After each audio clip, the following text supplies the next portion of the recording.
Check, check. We're going to be from the side. No. You're going to be. There's 3 cameras. Oh, yeah, there's like 16 cameras here or something. Cheers.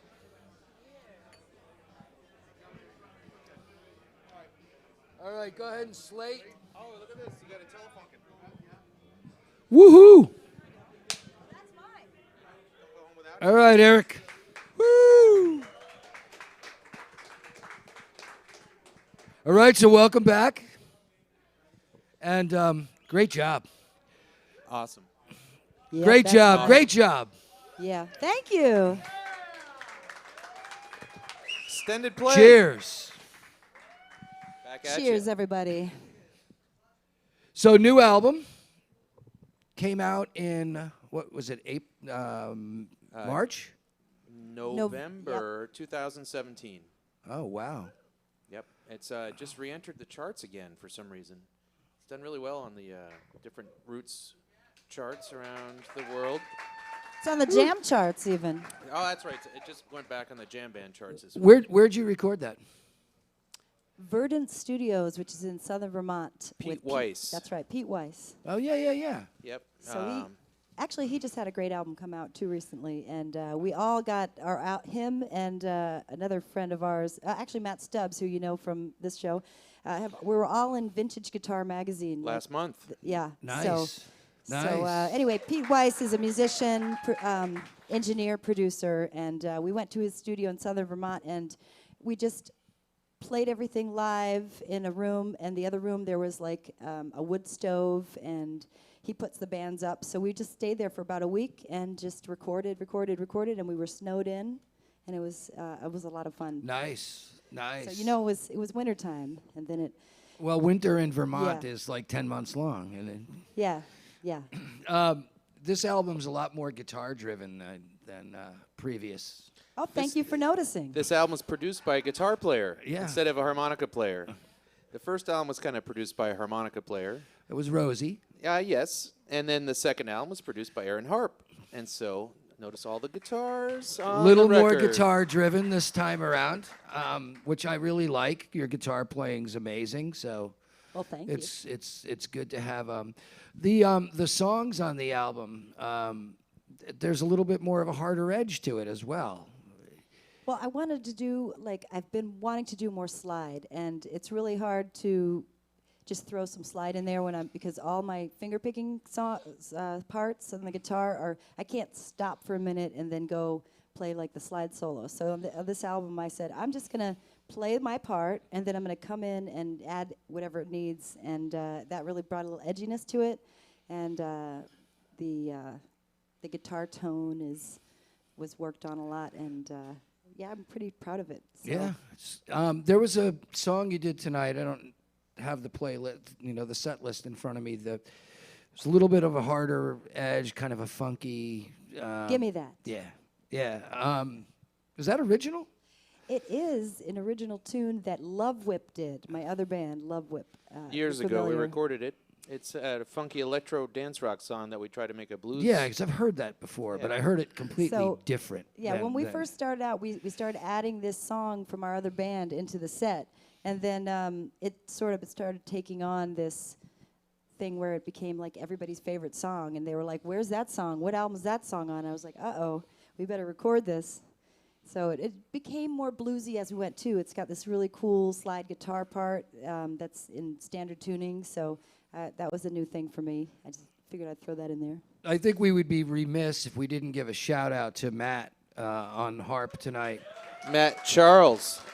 And also Devin on drums. Yeah. Those guys rock. They rock so hard. They're not up here with us right now, but they definitely kicked ass tonight. I still feel their perspiration up here. Yeah, there's a little hover of that. The acoustic stuff, is that something that you're doing more of? Well, actually, me and Jim. Because I've not seen you do anything acoustic before. Well, you can just think of that as that's my roots, So when I actually met Jim, we started both the bands we have together. Anyway, when I first met him, I was just doing solo gigs, acoustic guitar, and that was it. Acoustic blues guitar, and Acoustic all that Delta old blues. Delta blues stuff. And she has And, 2 albums that came out in the mid-2000s doing just solo acoustic blues. And Well, there's one solo, and then there's one with my dad, Neil Harpe, Right. who actually taught me all this finger picking Delta blues duets. Yep. So he's a big influence on me. So I was doing that, and I've always still done those solo gigs, but we've actually got this little group. So me and Matt and Jim do the acoustic trio that you saw. We actually do gigs a lot doing that. So you can catch us around town doing the country Quieter. It's called the Country Blues Erin Trio. Harpe's Country Blues Trio. Your dad, growing up in D.C., and is your dad from the D.C. area originally? Sort of. He's from Annapolis. Actually, both of my parents met in Annapolis, grew up in Annapolis. And then when I was a little kid, they moved to PG County, Maryland, closer to D.C. and a less expensive place to live, put it that way. My parents are both artists, artsy folk. So Is it he was more influenced Piedmont? definitely Piedmont, yes. Actually, there's a book coming out about the scene I grew up in, which was all around Washington, D.C. Washington, D.C. blues scene, when I was growing up, it was all acoustic, all fingerstyle, and very Piedmont. And I guess you could say, you know, Virginia's right there. Virginia is the Piedmont, and so I kind of come from the Piedmont. So what are some of the other artists that were in that Part scene of the besides Neil Piedmont Harpe? that's in the Chesapeake Bay.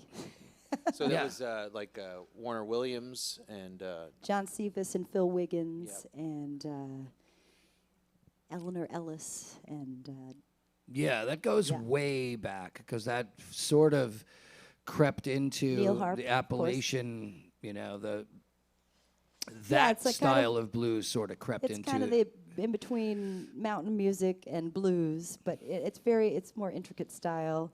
A lot of that Mississippi John Hurt is very much in that style, so that's what I like to do. A lot of his songs. So my dad taught me a lot of those songs, and they just mean so much to me.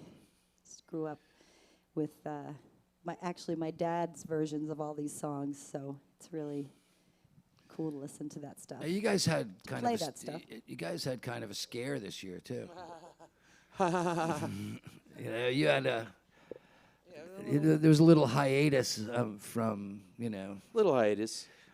It was I would call it a touring incident. I was dehydrated in what was that state? Missouri. Well, we were in North Carolina when it finally almost blew up, but luckily didn't. Yes. Make sure your colon doesn't blow up, folks, because it's not that fun. Yeah. It's a great way to lose some weight, I tell you. It was tough. We were driving back from North Carolina. We were done with our gigs for the tour. A month-long tour. It was Tour like went- 110 degrees each That's day. We went to Texas in July because we were playing a festival in Midland, the Midland Blues Fest, the Tall City Blues Fest. It was great. That's right. And Jim had a stomach ache that was so bad that when I was driving over a bump, he was like, "Ow! Stop! Ow!" I'm like, "Oh my God! I didn't make these roads. These roads suck." But we made it back, and he went to the hospital, and immediately they took him in and had to do surgery. And we didn't know what was going to happen, but he's all back to normal. So He's we're good. so happy. He's So good. happy about that. I thought I was going to be replaced, and I still may be. I have to tell you, I had forgotten that. I mean, next to maybe Mike Welch, you're the hardest person to film because you just do not stand still. You I do don't not stand still. I don't It's- stand still too much either. I think we both have the same handicap. I don't know what it is. It has something to do with. I'm not going to say. Have you Jumping. have you heard that album, that Ledbetter Welch album? We played the same night they did at the Bull Run. We were played in the ballroom, and they played in the main room, which I thought was not a very good bill because we should have been. Everybody was in the big room, of course, and so all these people came in and saw our show, and then we went and saw their show. So we didn't hear the album yet, but we saw probably 20 minutes of their show. Yeah. And it was great. And those guys are awesome. They won the Fantastic. Blues they won Music a Blues Award. Music Award Yeah. last There's week. a lot. And Michael Mudcat Ward won Best Bass Player. He's New England based. Well, there was a lot of New England people Lot of up great for stuff. awards. Great. that, you know, Got to that- give it up Yep. to the scene here in New England. Yeah, absolutely. I mean, Anthony was up for Pine Top Award again. I just saw a picture of him on Facebook. He was holding a picture of Susan Lucci because he's been nominated for that award like 14 times and he's never won it. So he's on Really Facebook. at the sign? Oh my God. Yeah, he's holding a picture of Susan Lucci. He's like me, always a bridesmaid. So, let's go back through some more of the album that you did tonight. There were a couple of things that were not on the album that you have, that you'd done before, but let's go through a couple of the other songs. The first song you did was from the album. That's right, Kokomo. And that's a very cool version of Kokomo thank Blues you, too. thank I you. really like that version. And there's oddly enough, we used to use the Peter Parchek's version of that song. We used to use that as our theme song a few years ago. That was the theme song for the show. Oh, cool, And cool. Peter does rock, though. He does. Yes, yeah, he does. Yeah, he's good. Yeah, so- But that's an old song. That's I can't think of who did that first, but who? It's the guy that Bonnie Raitt hung out with a whole lot. Now that I'm in front of everybody, I Yeah, can't I remember. can't think of it either. The sexy guy. Oh well. Anyway, so I should have Yeah, made the some sexy notes. guy. Bring me You know the that album, sexy guy?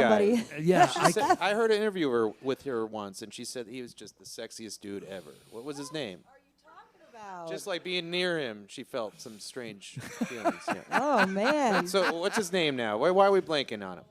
yeah. Why? All three of us are blanking on this, and I can't. No.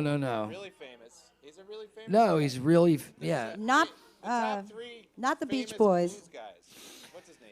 It's not John Lee Hooker. It's not. It's not Lightning Hopkins. It's No. I don't know.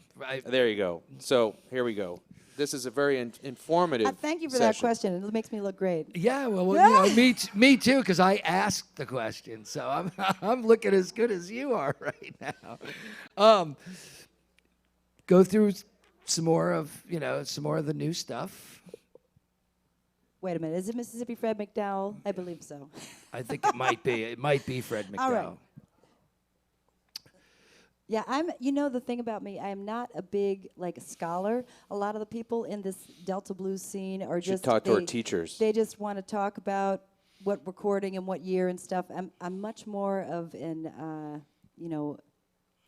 I'm just in the music, and my brain does not want to remember that kind of information. So.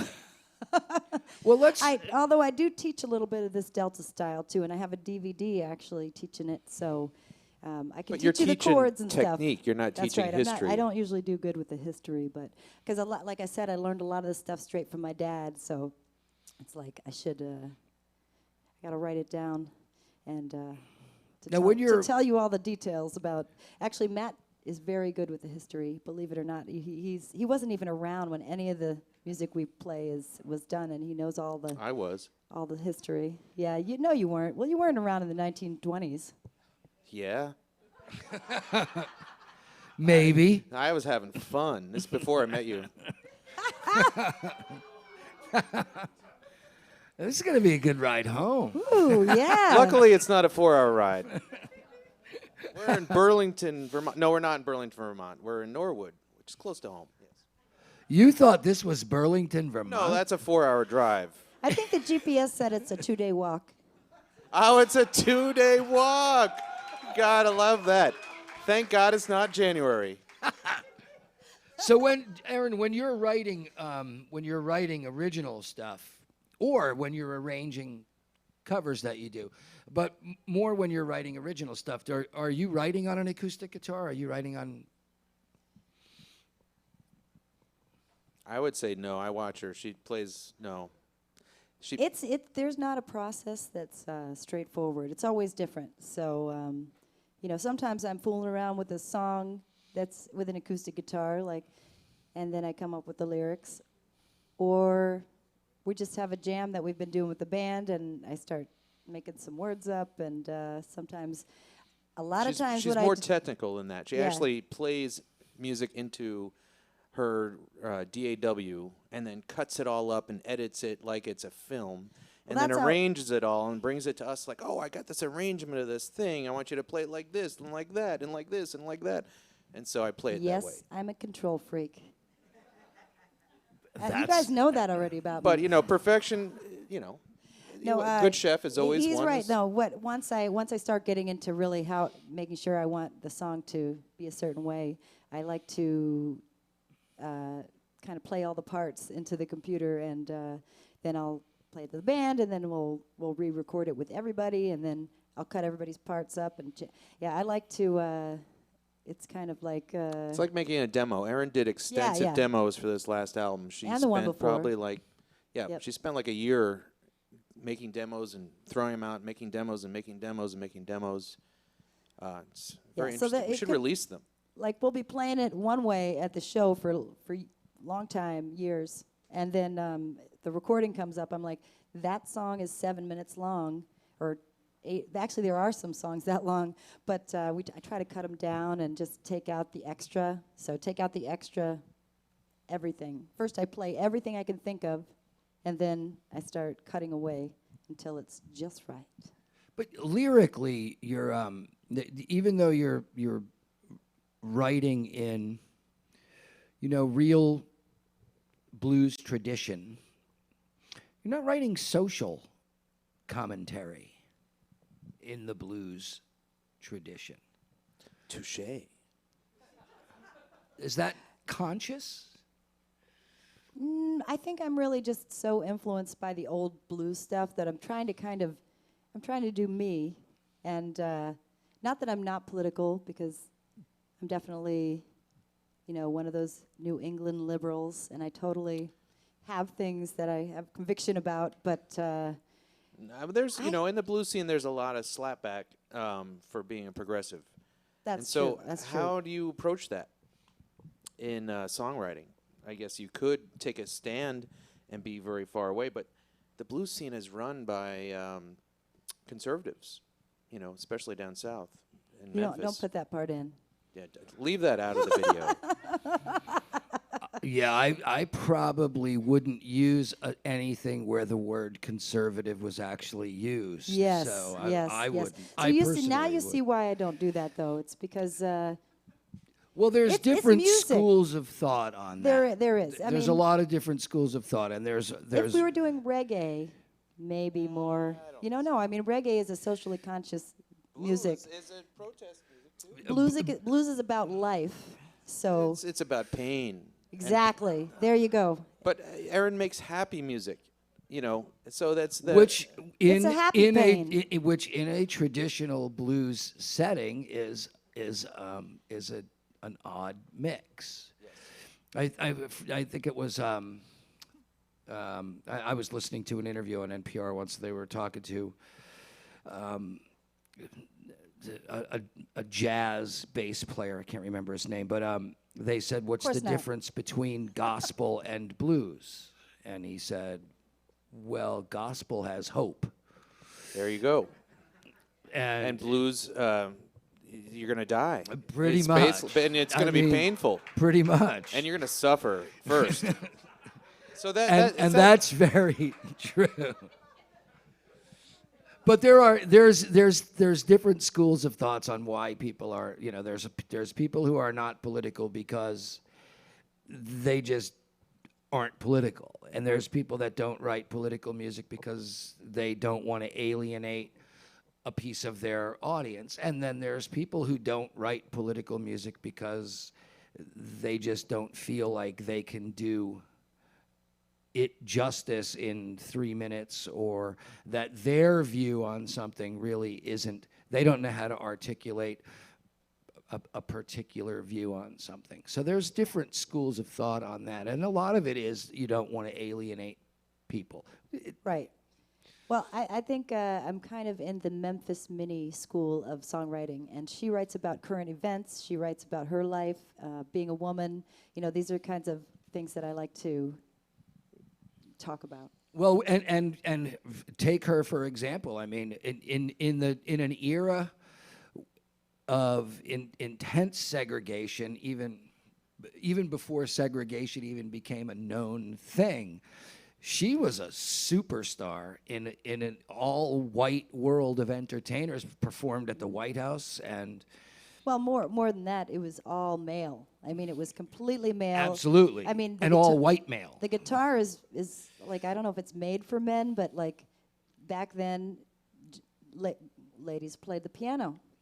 Ladies were allowed to play the piano. It was a parlor instrument. The guitar was much more, you can take it with you and everything. So people didn't really want women playing them back then because they didn't want you. They're going to split. Yeah, the lady's going to leave. You're going to gallivant around, and somehow Memphis Minnie was able to get her hands on one at, I think she was 13 or something, and then she ran away split. from home.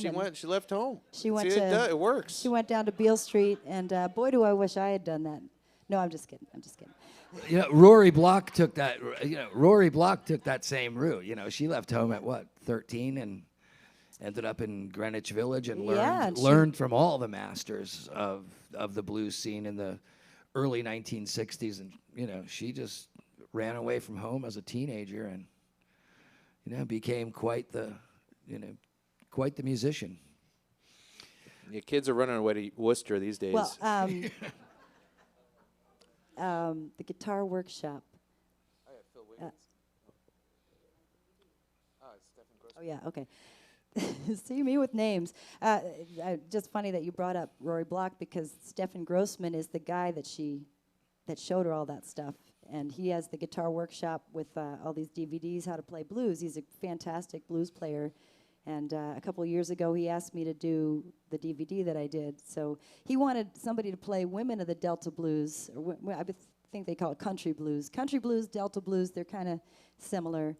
But anyway, so he said on the internet, is anybody out there good at Memphis Minnie and Ladies of the Delta Blues? And somebody wrote somewhere online, they said, Erin Harpe. And so he asked me to do it, and I did the DVD, and he told me all kinds of stories about Rory Block and me introducing her to all these blues players that he knew, and she was a teenager. So she's fantastic. Yeah, I'm a she's big fan great. of hers. I'd love to see the two of you do something cool together. That'd be a lot of fun. I would probably faint, but there's something too that I've wanted to ask you, because I've listened to a lot of and you're real. I think one of the cool things about what you're doing is that it is so steeped in authentic tradition. Have you ever thought of bringing banjo into? you know me, because yes, I have thought about that. Erin's and dad I do. made her a banjo. She has a custom-made banjo. Well, I have a cute little one that has my name inscribed on the top, and it was tiny when I was a little She kid. played banjo as a little girl. But now I have this banjo that's like put together from a couple of banjos. It's real cool. But anyway, I play clawhammer mountain style banjo, and my mom's side of the family is from West Virginia, and so there's a lot of that kind of music in my family. So yeah, I have been thinking about it. I've been also thinking about maybe some slide banjo. So stay tuned. There's a couple of people that you should probably look at if you're. Yeah. There's a great band from that area called the Howlin' Brothers, I like which the is name. all slide banjo, upright cool. bass and slide banjo. It's the first time I had ever heard anybody play slide banjo. Yeah. But do they have ukulele bass? No, they do not have a ukulele I'm bass, gonna have to get some which is gigs like in one of the Hawaii. coolest things ever. The ukulele it's bass. so small. It's put away. It's hidden. It's very cool. That's great, though. I think that's something that I would love to see you incorporate into what you're doing, because it's very traditional from that era, from that Totally. style of blues. And a lot of people don't even know the banjo is an African instrument. It's not. Yeah. A lot of people And not think of only it that, as a it's a- country instrument, and it's not. It's a Right. It's a blue. We were just playing Merle Fest down in North Carolina, and talk about Erin was playing banjos. solo. We were the only group without a banjo. Either you had to have a banjo or a mandolin. So next time we go back, beards Or a are beard, good. Yep, yes. beards are good. Exactly. yeah. If you're gonna play Merle Fest, you have to have a beard. Exactly. Yeah. Exactly. But I was going to say something else about that. I can't remember. Oh, we really love jug band music. So there's a lot of banjo and jug band music too. Yeah. Oh yeah. Yeah. My dad had a jug band before I was born, but Now, there's always been there's always been a lot of time between events for you. Any I mean that in the I mean that in the sweetest way. But are you working on new stuff soon? Yes, the plan is soon. Yes, the plan is not to wait. How many years did we wait last time? Like 4 years? 3. 3 years. Yeah, It seemed you like gotta- 4. Yeah, you got to cut the time down between Yeah. events. Well, like we've already added, that rolling and tumbling, which is really, really fun. Like I'm still working on adding more slide, and I've got a bunch of new songs sort of halfway written. So the I plan is to record by the end of the year, get it out by The early new next album year. will come out March 2019. That's the plan. Right So after and I'm saying that. I'm going to stick with it. right after we get back from our acoustic duo UK tour. Cool. Very cool. So you're going to come back here and Yeah, of course. We'll always come back here. Have we been here more than any other band before has come? Because It's the our third extended time. stay sessions. I'm That's sure right. that they've used that joke before. Well, we're well- not going to go anywhere. We're staying here. You're never leaving. you're actually one of maybe 3 or 4 bands that have actually played Lenox Street, the old garage on Lenox Street. The room here, when it was half of this room. Wait, that wasn't even this space, that first one? No, that that's was another That's why loft. it looks so different. that was a little Wow. that was a little garage that we had on Lenox Street. That It was near here, though, right? it was about a mile from Yeah, here. it was near. There's like a food place across the street. I remember that. No, there was No. it was behind Jim's Automotive on Lenox Street. Oh, I don't remember. I'm Yeah, it sorry. was like that wasn't me. But there was, I love this. This is one of my favorite stories about Lenox Street. I'm standing outside and I'm hiding behind a car and I'm having a cigarette and this lovely woman and her husband, they're younger, and they pull in the parking lot and I'm watching and they're kind of looking, and then they see them sort of looking at each other, and then they park. And they're walking towards the door of the place, and the woman looks at her husband and says, well, either we're going to have our organs harvested or we're going to have one hell of a time. That's right. Extended stay. So, but it was a scary place. I mean, it was Maybe we really should've just scary. gone there when Jim was having that trouble, and would have been cheaper. Yeah, we could have. That was an extended We could have stay. done some colon work on you in there. We could have taken care of that. I like the We've colon. gone there, which- we've gone there. I like the grammatic colon better, I think. Semicolon.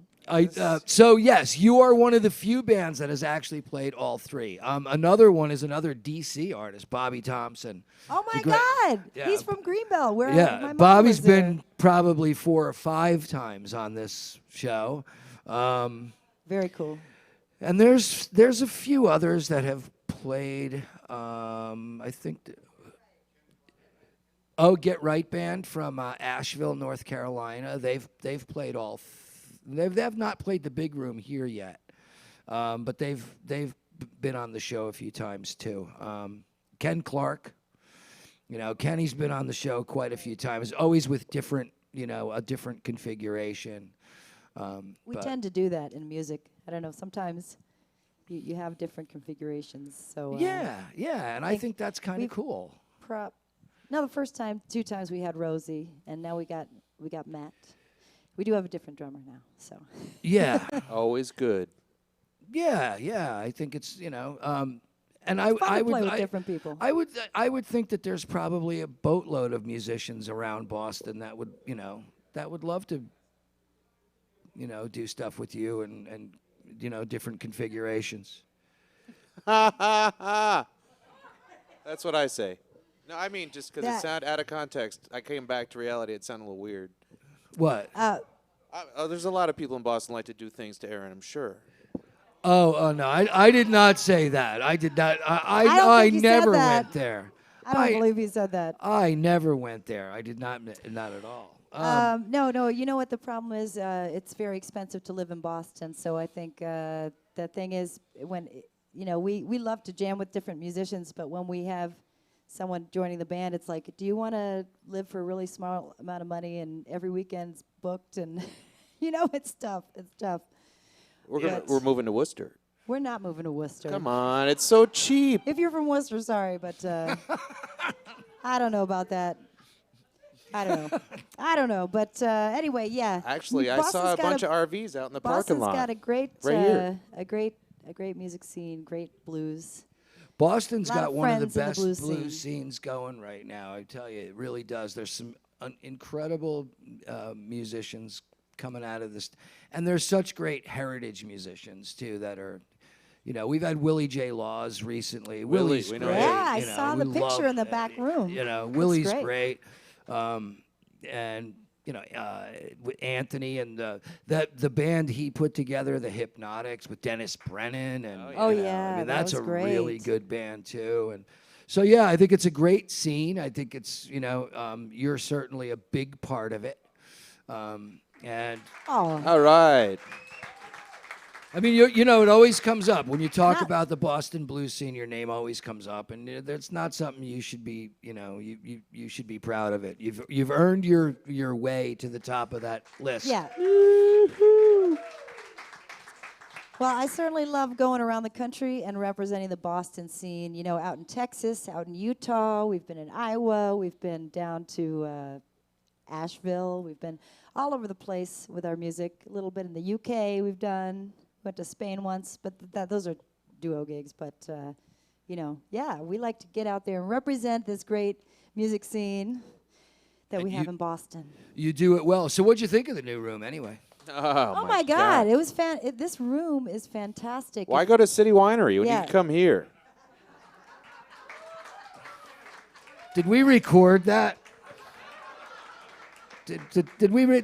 Yeah, we got that on tape, didn't we? Why go to City Wine? Yeah, I'm with you. You mean It's- you guys love paying $18 for a glass of wine, right? It's more intimate, and it never ends, as you just found out. Sorry, you didn't know that ahead of time. Yeah.